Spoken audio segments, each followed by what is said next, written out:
خوش آمدید کہتے ہیں آپ کو ایک بار پھر۔ علماء کرام ہمارے ساتھ ہوتے ہیں اس سیگمنٹ میں موجود، اور جناب قبلہ ڈاکٹر علامہ محمد رضا دودانی صاحب ہمارے ساتھ ہیں، اور آج ہمارے ساتھ ہیں شان رمضان 2026 میں پہلی بار آئے ہیں۔ ویسے شان رمضان کا اور ہماری تمام نشریات کا حصہ ہوتے ہیں، ہمارے دل کے بہت قریب ہیں۔ کیا زبردست آپ کا انداز بیاں اور اشعار کا چناؤ، اور میں نے بہت مس بھی کرتے ہیں جناب قبلہ مفتی احسن نوید نیاز صاحب۔ حضور السلام علیکم۔ وعلیکم السلام ورحمۃ اللہ۔ مزاج بخیر، خیریت سے؟ الحمدللہ رب العالمین۔ اس بہانے آپ سے ملاقات ہوئی ہے تو بہت، چونکہ آپ کو ویسے ہی بڑا مس کر رہے تھے تو اچھا ہو گیا، اور شان رمضان میں خوش آمدید۔ جزاک اللہ، اللہ پاک آپ کو خوش رکھے، سلامت رہیں۔ آتے رہیے گا انشاءاللہ انشاءاللہ، جزاک اللہ۔ تو اجازت دیں تو میں کروں سوال، جتنا بھی دامن اپنے گنجائش ہے جو سر سوالات کو شامل کرتے ہیں۔ چلائیں جی، پہلا سوال چلائیں۔ السلام علیکم۔ ٹنکی میں کیا نام ہے بدبو والا پانی، اسمیل والا پانی بھر جاتا ہے، تو کیا اس سے وضو ہوگا یا نہیں ہوگا؟ پانی کی ٹنکی وغیرہ ہے جو مین سورس ہے پانی کا، جس سے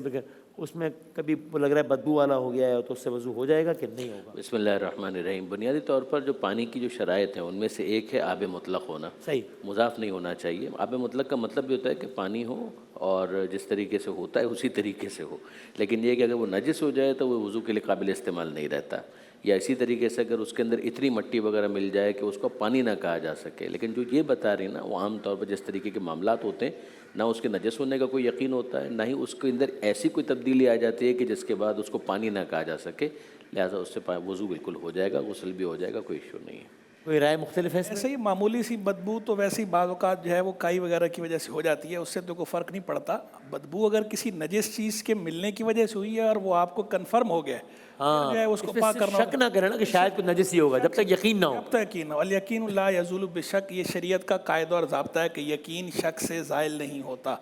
وہ یقین آپ کو تھا طہارت کا پہلے، تو اب جب تک جو ہے وہ یقین اس کے مقابلے میں نہ آئے، یا ظن غالب، کیونکہ فقہ کے اندر ظن غالب بھی یقین سے ملحق ہوتا ہے، تو ظن غالب ہو تو پھر تو ٹھیک ہے، لیکن ظن غالب نہیں ہے تو محض شک کی بنیاد پر اسے ناپاک قرار نہیں دیا جا سکتا۔ صحیح، لیکن کوئی چیز ہو جو پانی میں اس حد تک سرایت کر گئی ہو کہ پانی کا رنگ، بو یا ذائقہ ہی تبدیل کر دے، وہ بے شک وہ نجس نہ ہو تو اس سے پانی نجس نہیں ہوا، لیکن اس پانی سے وضو نہیں ہو سکے گا نا، ظاہر ہے۔ ساری بات ہے۔ ٹھیک ٹھیک، صحیح۔ چلیں یہ چلیں اگلا سوال چلائیں جی۔ السلام علیکم۔ سوال یہ ہے کہ کیا مرنے کے بعد بہن بھائی جنت میں آپس میں ملیں گے؟ وہ پوچھ رہی تھی کیا مرنے کے بعد بہن بھائی جنت میں آپس میں ملیں گے؟ عام طور پر جن لوگوں کے عزیز و اقارب چلے جاتے ہیں اس طرح کی بات کرتے ہیں۔ انشاءاللہ امید کرنی چاہیے کہ انشاءاللہ جب وہ بھی جنت میں ہے، یہ بھی جنت میں ہے، یعنی ہم ایزیوم یہ کرتے ہیں کہ یہ بھی جنت میں ہے، وہ بھی جنت میں ہے، تو ظاہر ہے کہ پھر اس کے بعد تو وہ جو چاہیں پروردگار عالم ان کی اس دعا کو قبول بھی کرے گا، اور رینکس کا اگر فرق بھی ہوگا، این ممکن ہے کہ ان کا درجہ کچھ اور، ان کا درجہ کچھ اور ہو، لیکن یہ ہے کہ ان کی جو ملاقات کی اگر تمنا اور خواہش ہے تو پروردگار عالم اپنے کرم سے، اپنے رحم سے یقیناً انشاءاللہ اس خواہش کو پورا کرے گا، اور ان کی ملاقات کا اہتمام بھی ہو جائے، اس وجہ سے وہ پریشان نہ ہو۔ اتفاق ایسا ہے کہ ابھی جب یہ بات ہو رہی ہے تو ہمارے جو بڑے ہر دل عزیز دوست تھے جن کا جب ایکسیڈنٹ میں انتقال کی ہمیں خبر ملی تو میں آپ کے ساتھ ہی بیٹھا ہوا تھا اس وقت جب وہ خبر آئی،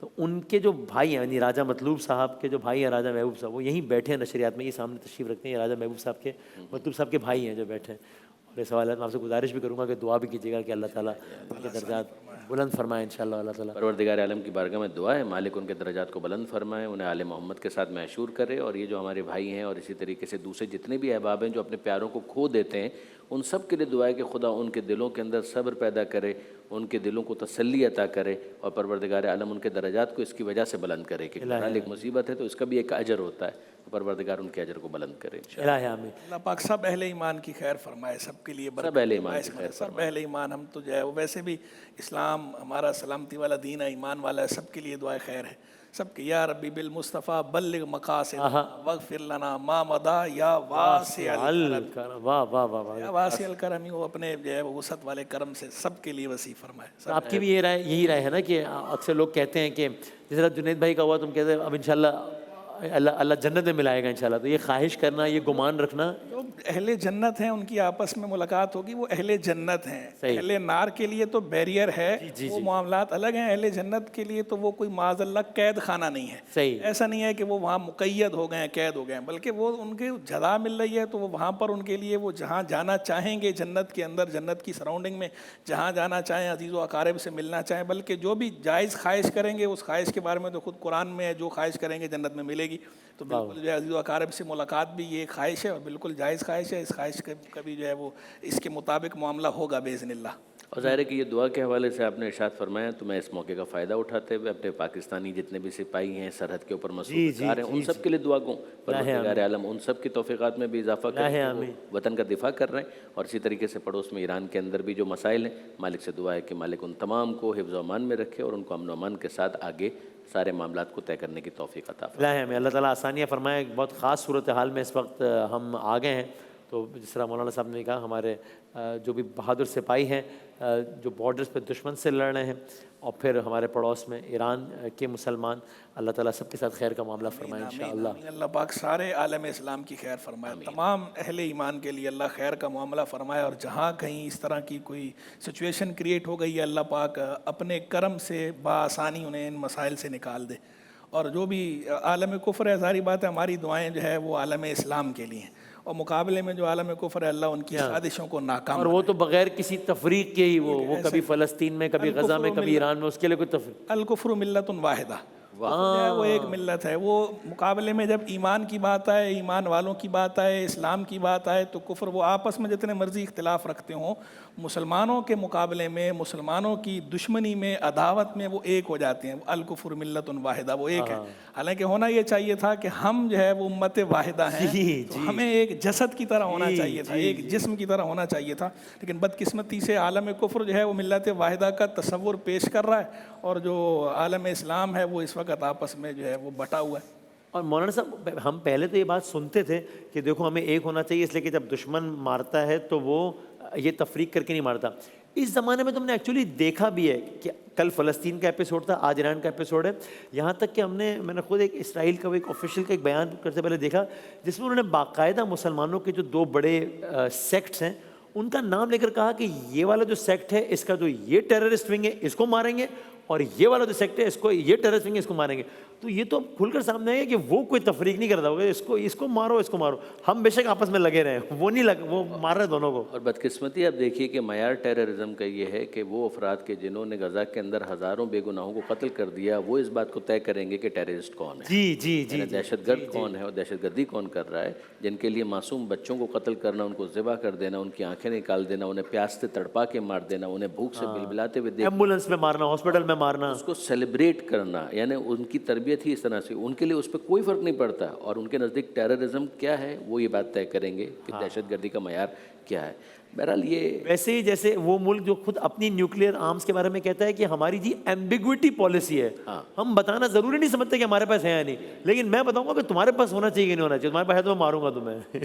یعنی یہ تجزیہ نہیں، یہ فیکٹس ہیں، یہ تو کہہ رہے ہیں نا، وہ خود کہہ رہے ہیں، یہ فیئرنیس کا عالم ہے، یعنی فیئرنیس کا عالم یہ ہے کہ جس کو آپ کہیں کہ عدل اور انصاف اس کا نام ہے، موجودہ دنیا کے اندر اور بین الاقوامی میزان کے اوپر عدل و انصاف اور جسٹس اس کو کہتے ہیں۔ یہ دکھ کی باتیں، افسوس کی باتیں، مگر آئی اوپنر ہے، سب کے لیے واضح، اور بہرحال ہم سب کو بہت محتاط ہونا ہے، خدا نہ کرے خدا نہ کرے خدا نہ کرے کہ کوئی ایسی سچویشن نہ ہو کہ تافتان پر اسرائیلی بارڈر بنے، خدا نہ کرے۔ ہم یہی چاہیں گے پروردگار عالم سے مسلمانوں کے آپس کے جو بھی معاملات ہوں خیر خوبی کے ساتھ، خیر خواہی کے ساتھ، نیک جذبات کے ساتھ آپس میں طے کریں، اور کبھی بھی اختلافات کو اس حد تک نہ بڑھنے دیں کہ ایک دوسرے کی جان کے در پہ ہو جائیں، یا ایک دوسرے کے خون بہانے کو سیلیبریٹ کر سکیں، یا کسی اور کے خون کے بہتے ہوئے دیکھنے کو سیلیبریٹ کر سکیں۔ یہ کبھی بھی مسلمان کا شیوا نہیں ہو سکتا۔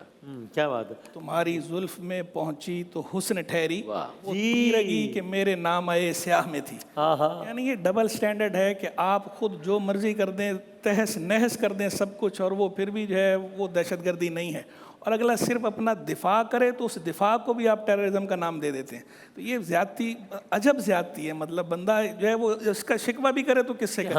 وہ خود وہی لوگ جو ہے وہ حاکم ہیں، اور وہی لوگ یہ طے کرنے والے ہیں، پوری دنیا پہ اس وقت جو ہے وہ رول کر رہے ہیں۔ بدقسمتی سے ہماری ڈویژن کی وجہ سے، ہماری جو ہے وہ آپسی مشاجرات کی وجہ سے، تقسیم کی وجہ سے اس وقت جو ہے وہ رولر وہی ہیں۔ وہ تو مائٹ از رائٹ، جس کی لاٹھی اس کی بھینس، تو بس وہ اس کا منظر دکھا رہے ہیں کہ جو چاہتے ہیں کر گزرتے ہیں، جس نام پہ چاہتے ہیں کر گزرتے ہیں، اور اس کے بعد پھر شرمندہ بھی نہیں ہوتے۔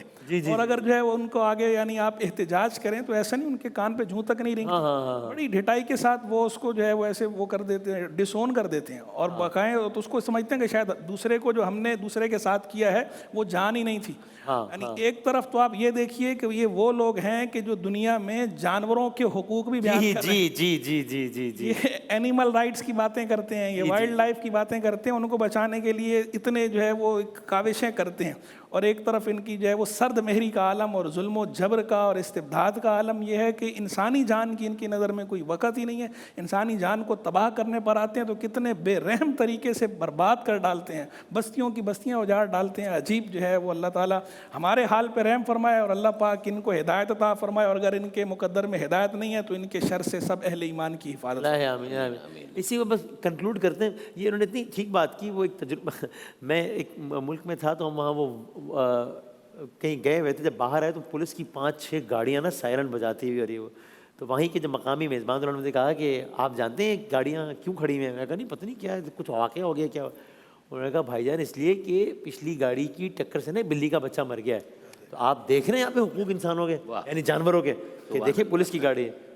میں نے کہا کیا بات ہے, لیکن میں نے کہا آپ جانتے ہیں نا کہ اس ملک کی پالیسی جو فلسطین کے بچے ان کے بارے میں کیا ہے, کہ وہ بچی جس کے بارے میں کوئی شک بھی نہیں کہ وہ ٹیررسٹ ہے, وہ تو آٹا مانگنے کھڑی ہوئی تھی اور اس کو میزائل مارا ہے, تو اس پہ وہ کہتا ہے کہ وہ ملک کہتا ہے کہ ٹھیک مارا جا رہا ہے. تو بھائی تو بلی کے بچے پہ ہیں 6 پولیس کی گاڑیاں آ گئی ہیں, فلسطینی بچوں پہ یہ کہ مر گیا تو مر گیا بس ٹھیک ہے. یہ دیکھیں نا, یہ جذبہ کتنا قابل قدر ہو سکتا تھا کہ اگر یہاں تک بات پہنچتی ہے کہ جو بلی کے بچے کو نہیں مارنا چاہیں گے وہ کسی انسانی جان کو کیوں نقصان پہنچائیں گے. مگر ہمیں یہ ڈبل اسٹینڈرڈ, جو مولانا نے بالکل صحیح بات کی کہ ڈبل اسٹینڈرڈ, اور دکھ کی بات یہ ہے کہ اس کے اوپر کوئی شرمندگی بھی نہیں ہے. البتہ عوام کے لیول پر میں یقیناً اس بیداری کو اپریشیٹ کروں گا کہ بہت سے ان ممالک کے اندر بھی, یعنی امریکہ کے اندر بھی, کینیڈا میں بھی, آسٹریلیا کے اندر ہوتے ہیں, عوام کی سطح کے اوپر بہت سارے افراد ہیں جو اس درد دل کو محسوس کرتے ہیں, اور وہ اس بات کو کبھی نجی محفلوں کے اندر بیان بھی کرتے ہیں کہ بدقسمتی ایسی ہے کہ آزادی تقریر کے دعوے کے باوجود ہمیں اس بات کی اجازت نہیں ہے کہ ہم اس حوالے سے کوئی پروٹیسٹ اس انداز سے کر سکیں. لیکن یہ کہ بہرحال ہمارا بھی دل دکھتا ہے اس لیے کہ ہماری گود میں بھی بچے ہیں, ہم بھی صاحب اولاد ہیں. یہ الفاظ میں نے خود سنے گوروں کی زبان سے. اللہ تعالیٰ خیر کا معاملہ فرمایا سب کے لیے. جزاک اللہ, بہت بہت نوازش, بہت شکریہ علماء کرام کا. ایک بریک لیتے ہیں انشاءاللہ, اور پھر ہم اپنے اگلے سیگمنٹ قرآن اور سائنس کے ساتھ حاضر ہوتے ہیں انشاءاللہ.